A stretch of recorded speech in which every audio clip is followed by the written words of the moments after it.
long before Ronald Reagan ever imagined standing on a stage, long before the bright lights, the cameras, or the people who would one day chant his name, he stood in a small, dimly lit radio station that smelled of warm dust, aging wood, and yesterday's coffee. The sign outside the building read WHO Radio. The letters chipped and faded from Midwestern storms, but to Reagan, it looked like the entrance to a world he had only dreamed about. He was 22, young, hopeful, unsure of himself in ways he rarely admitted. The station's hallway was narrow, lined with black and white photographs of old broadcasters whose faces looked carved from stone. Their stern expressions seemed to evaluate him as he walked past, his heart thudding in his chest, his hands stuffed into the pockets of a jacket that was slightly too big for him. He had rehearsed his introduction a dozen times on the way there, whispering it under his breath as he crossed the streets, climbed the station steps, and pushed open the heavy glass door. "Good morning, sir. My name is Ronald Reagan. I'm here about the sports announcer position." The words sounded confident in his mind, but trembled in his chest. As he reached the end of the hallway, he found the door marked Studio B partially open. A warm amber glow spilled out, carrying with it the soft crackle of a vacuum tube amplifier warming up. He heard someone shuffling papers, humming faintly off-key. Reagan took a deep breath, lifted his hand, and knocked lightly. "Come in," a deep voice called. Reagan pushed the door open and stepped inside. That was the first time he saw him, Arthur Halloway, the man who would become the most unexpected influence of his early life. Arthur was leaning over a desk cluttered with notes, stopwatch timers, crumpled cigarette packs, and several microphones that looked older than Reagan. His white shirt sleeves were rolled up to the elbows, revealing forearms dusted with grey hair.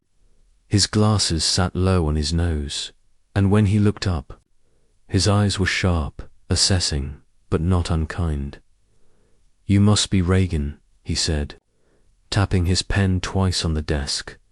Reagan nodded, fighting the urge to clear his throat. "Yes, sir." Arthur gestured to the empty chair across from him. "Sit." Reagan did. Arthur studied him for a moment, the way a man studies a tool before deciding whether it can be sharpened into something worthwhile. "You've got decent posture," he said finally. "Good. Ever done radio before?" "No, sir." "Broadcasting?" "No, sir." "Announcing?" "A little," Reagan said. "I called games for Eureka College."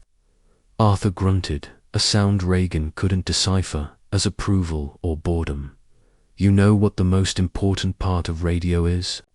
Arthur asked, leaning back in his chair. Reagan hesitated. "A good voice." Arthur snorted. "Plenty of fools have good voices. Doesn't mean anyone should listen to them." Reagan blinked, unsure whether he should smile. Arthur leaned forward again, lowering his voice as though revealing a secret. "The most important part of radio," he said slowly, tapping 2 fingers against his temple, "is truth. Not facts, truth. A listener can hear when you're lying, and they can hear when you don't believe what you're saying. Your job isn't to impress them. Your job is to make them trust you." Reagan swallowed, trying to absorb the gravity of the words. Arthur pointed to a microphone in the center of the desk. "Ever talked into one of those?" Reagan shook his head. "Go on," Arthur said. "Introduce yourself." Reagan leaned toward the microphone, suddenly aware of how loud his breathing sounded. My name is Ronald Reagan," he began, but his voice wavered, too soft, too unsure. Arthur held up a hand. "Stop." Reagan froze. Arthur stood, walked around the desk, and turned Reagan's chair slightly so he was facing the window. Outside, the afternoon sun lay across the city like warm honey. "You're talking to a person," Arthur said. "Not a machine. Pick someone, anyone. Tell them who you are." Reagan stared out the window. His mother's face surfaced in his mind, warm, tired, endlessly patient. He took a breath. "My name is Ronald Reagan," he said again, this time to her. "And I'm here because I love the way stories sound when they're spoken aloud."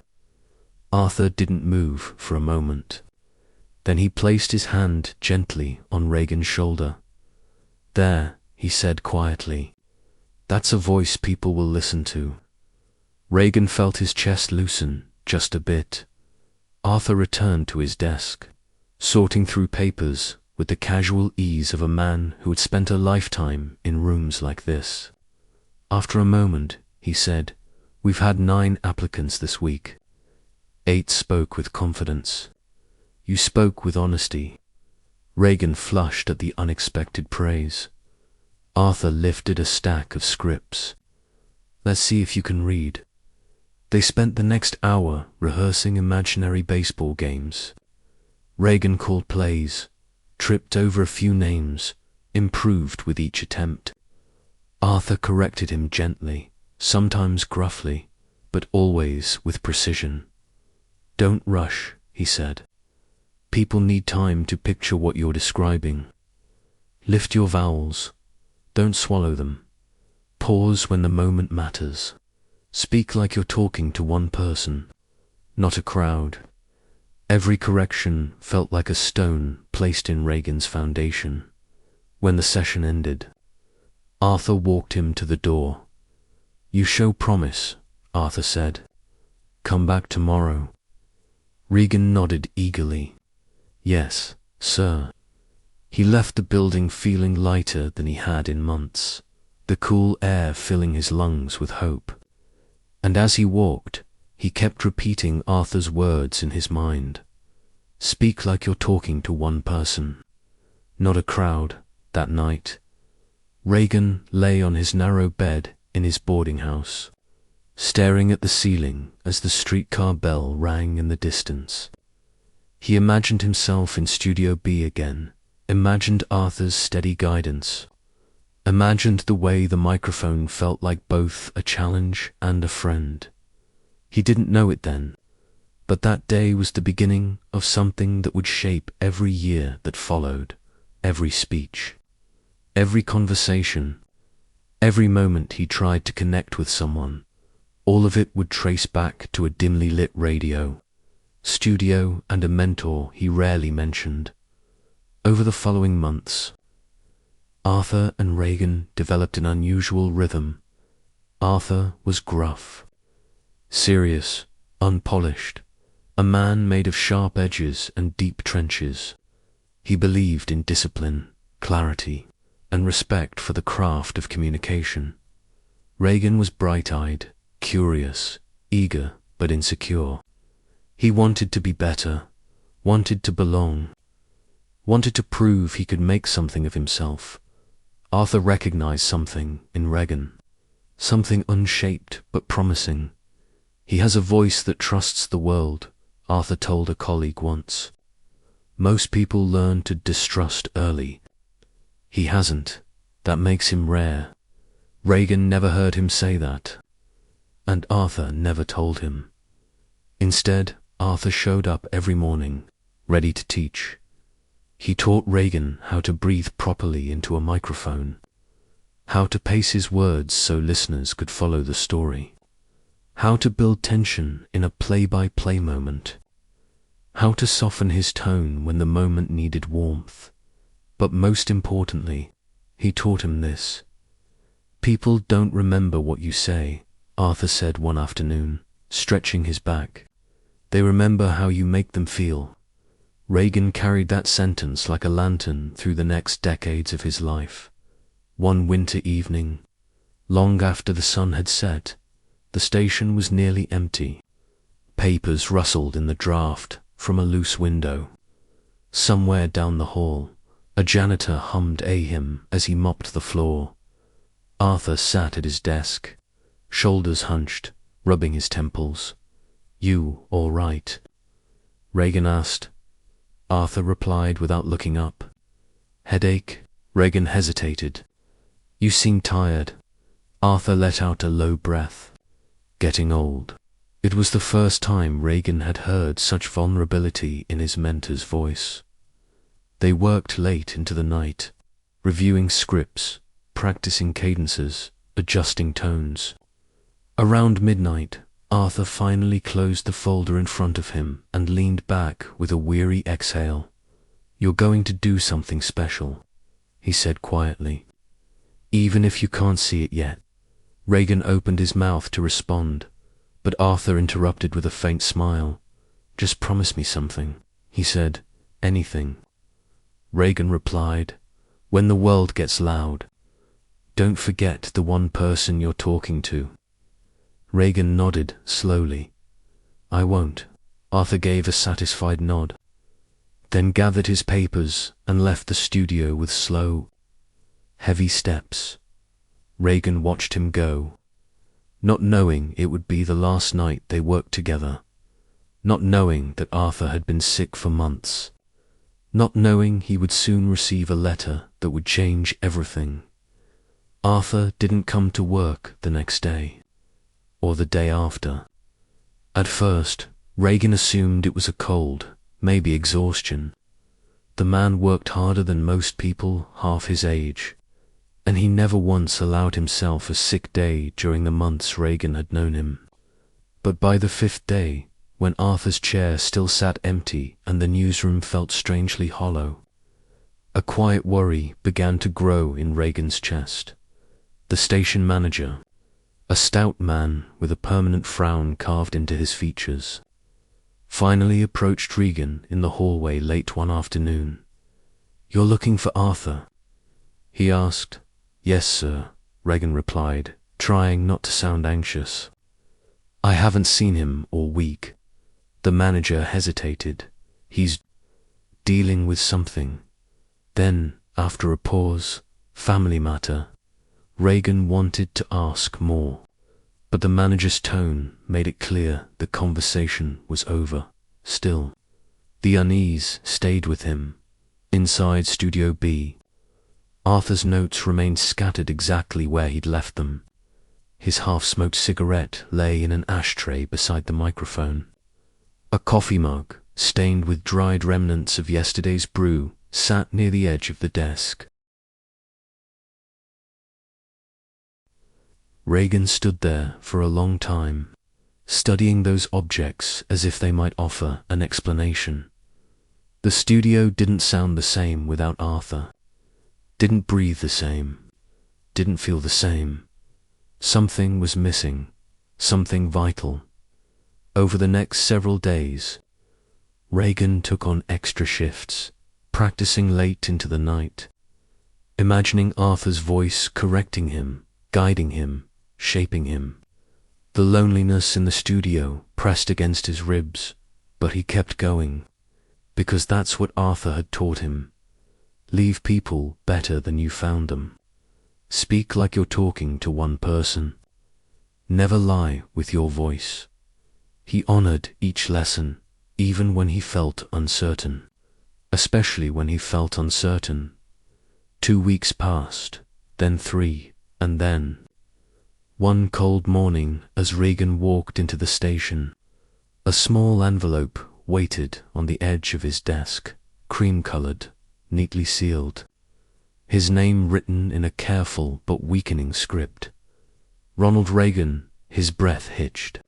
He knew that handwriting. He sat down slowly and held the envelope a moment longer than necessary, studying the faint tremor in the pen strokes.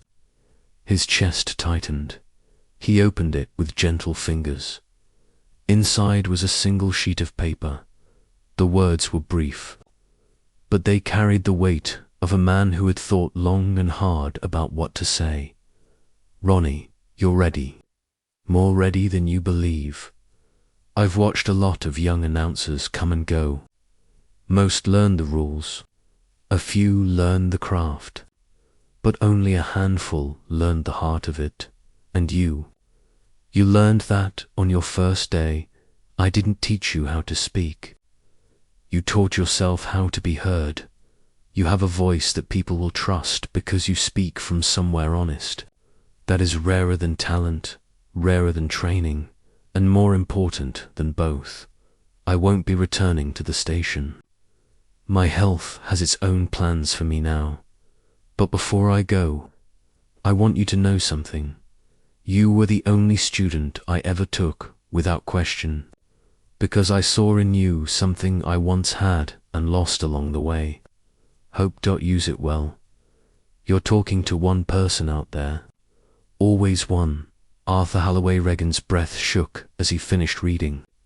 He lowered the letter to his lap and stared at the studio walls. The microphone, Arthur's coffee mug, still sitting where he left it. The room felt suddenly sacred. He hadn't known Arthur was sick. Arthur had never shown weakness, except that one night when he'd called himself old. Reagan pressed the letter to his chest. Eyes stinging, the station manager stepped quietly into the doorway, removing his hat. For once, his face wasn't stern. "You got his letter," he said softly. Reagan nodded, unable to speak. The manager sighed. Arthur was a stubborn one. Didn't want anyone visiting him in the hospital. Said he didn't want pity. Reagan swallowed hard. "Is he?" "He passed last night," the manager said gently. "Peacefully," they said. "Had your audition tape playing beside him. Nurse told me he smiled when he heard your voice." A soft, aching silence filled the studio. Reagan closed his eyes. Arthur had listened to him. To the very end, the manager placed a small item on the desk, a silver microphone pin, neatly polished. "He wanted you to have this," he said. Said it belonged to the person who was supposed to carry the craft forward. Reagan picked it up, feeling its cool weight. A keepsake, a symbol, a passing of the torch. He whispered, "Thank you." The manager nodded and stepped out, leaving Reagan alone with the microphone, Arthur's empty chair, and the letter that felt heavier than anything he had ever held that night. Reagan returned to Studio B long after everyone else had gone home. The room was quiet, the way it always was when he practiced after hours. The hum of the equipment felt like a heartbeat. He placed Arthur's letter on the desk, placed the silver microphone pin beside it, turned on the single lamp that cast a warm circle of light across the room. Then he sat at the microphone and closed his eyes. "Good evening," he said softly. His voice was steady, warmer, deeper somehow. "Tonight, I want to talk to someone out there, just one person. Someone who might be listening because the world feels uncertain. Someone who needs a friend, even if just for a moment." He paused, the way Arthur had taught him. "And I want that person to know nothing is too small to start with. Not a voice, not a dream, not a hope." His eyes stung. "Someone taught me that. Someone I owe more than he ever knew." The words hung in the air like a quiet prayer. Reagan exhaled slowly and imagined Arthur sitting in the corner, arms crossed, nodding with quiet approval. It was the first broadcast he ever did, with real heart, because it was the first time he wasn't performing. He was speaking. Arthur had taught him the difference. Years passed. Life moved faster. Opportunities opened. Choices unfolded. Reagan carried Arthur's lessons into every new chapter. The studio jobs, the speeches, the films, the friendships. And long after the world began to know his name, long after the cameras turned toward him, long after the crowds grew loud, he still spoke like he was talking to one person. He still paused when the moment mattered, still lifted his vowels, still carried his words with sincerity, still believed in truth, not facts, but truth. The kind Arthur said listeners could hear, and every time he stepped into a room where someone needed reassurance, compassion, or a steady voice, he remembered a dim studio, a warm lamp, and a man who saw hope in him before he saw it in himself. One evening many years later, Reagan received a small package in the mail. The return address was unfamiliar. A retirement home in Iowa. Inside the package was a folded newspaper clipping, a worn photo, and a brief note. The clipping announced the dedication of a small broadcasting award named after Arthur Halloway, a quiet honor for a man who had shaped countless announcers behind the scenes.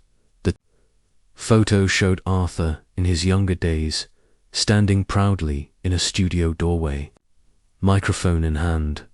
The note read, "Found among Arthur's belongings.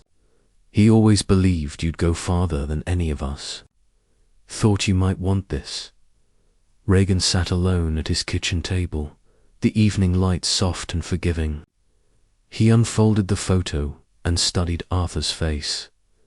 The steady eyes, the thoughtful posture, the quiet strength. Then slowly, Reagan placed the photo beside the silver microphone pin, to keepsakes, to reminders, to gifts from a man who never sought credit, never asked for recognition, never boasted, but changed the course of Reagan's life with a few sharp truths and a gentler heart than he ever admitted. Reagan whispered into the quiet room, "I didn't forget," and he never did, because every time he spoke, every word, every pause, every breath carried the echo of a mentor he rarely mentioned but always remembered. If this story touched you, your like, comment, and subscription help keep these quiet memories alive and help us create more heartfelt stories for those who need them most.